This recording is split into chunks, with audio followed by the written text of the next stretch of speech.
Welcome back, and we just witnessed the fast track during the third presidential debate, and we'll ask our panelists here, who do you think stood out among the five for this round? Right. Well, I think Binay did way better than the previous rounds. He actually was quite relaxed in taking these questions, considering how difficult some of these questions were. But I think most of the candidates were really on the defensive. They had really That's right. difficult time.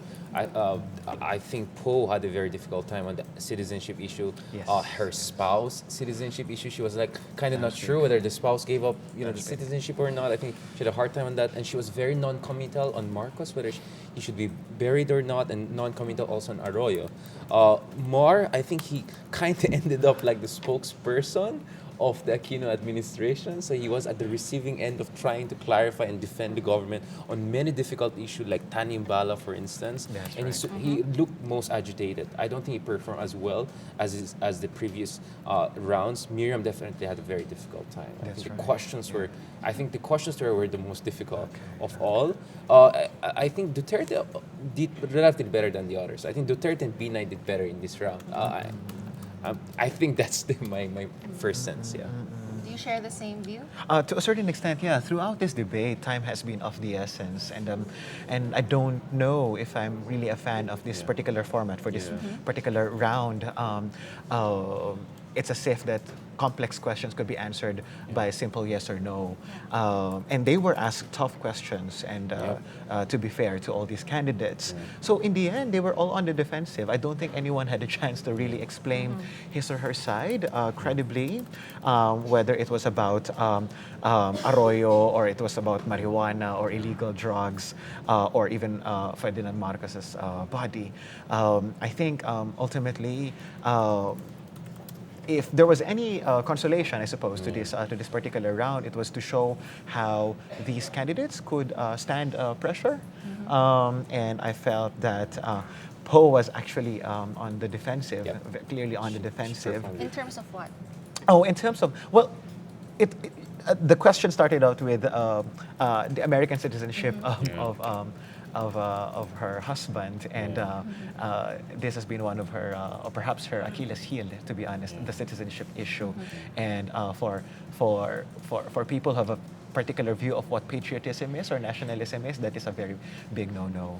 Do you think at this point voters still care about the renunciation issue or the citizenship issue of her family? It does, because integrity, credibility, these are two important attributes that people are looking for in a candidate, whether it's corruption or in this case, citizenship. Well, the survey suggests that 2/3 of people supported the Supreme Court decision. But I That's mean, true. this case That's is true, keep yeah. on dragging on, and Yeah, she yeah. will be vulnerable to Sure, yeah. adjudication by the Presidential Electoral Tribunal. Yeah. So you have the shadow of disqualification hanging over her. In my opinion, that has been hurting her somehow, right? So her legal ordeal is not over, and now you have the additional layer of the husband and having an That's American true. first family. So if Exactly. you look at it, Poe is very uncomfortable with this. She never mentions America as an important ally. She always says, when we have issues like West Philippines, she had said, Yeah. Yes, let's it's go a- to our yeah. allies. She talks Correct. about ASEAN. That's right, she talks- does. But she She never does, yeah. mentions America, which shows that she feels vulnerable on this issue, that how difficult this issue for American citizenship is. So I think, yeah, definitely she was out of her element, to put it like that. She looked more confident in the previous round. But just like Jail, I completely agree with Jail. I mean, we both love Tito Boy, but this kind of sounded like a showbiz. That's right, But that's the right. point is that you can do that in a showbiz show Correct, with the questions correct. that actually have no Correct. consequence for you That's right. whatsoever. I mean, let's That's be right, honest yeah. about it. It's for entertainment. So I think this format was not appropriate. All respect to right. ABS-CBN. I think it was a missed opportunity. Yes, and you see, these are very difficult questions that sometimes are difficult to answer in categorical yes or no. That's right. Right. So That's right. I think That's that is why some of these questions should have been asked in other rounds. That's right. While easier questions, more fun, entertaining question left here, because I think the round 4 is about keeping people awake because sure. people are losing energy. Sure, So I think sure. that was Sure. not the best part of this ABS-CBN debate. Going back to Fair the enough, yes, topics yes. about the cancer of Senator Miriam Santiago, that's do you good- think that's a good it's question, already yes. settled at this point? Gosh, it's not just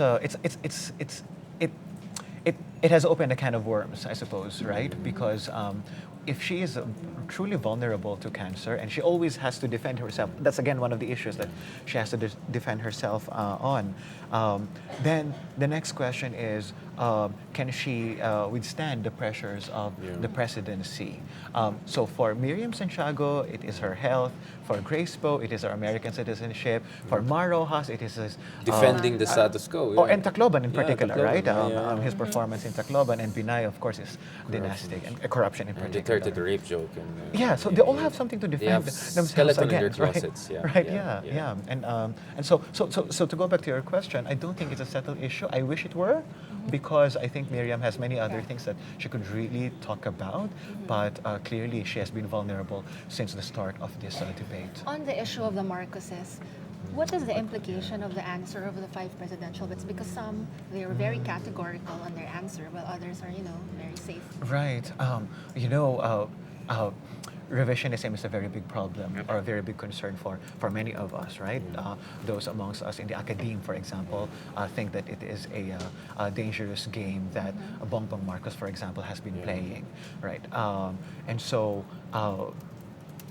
many people are quite open to that possibility, and so that I think explains why many of them, or a few of them, were pretty unclear, right, with their position on Ferdinand Marcos's burial and the libingan ng mga bayani. I mean, Poe asked, she was asked this very difficult question. What do you think is the worst characteristic of Filipinos? She said, too much forgiveness. Yeah. So, and you could see that very much that, both on Marcos and Arroyo, it seems majority of 3 out of 5 were very soft on these persons. I mean, on Arroyo, maybe she should be out, has her house arrest ordeal should be over, among other things.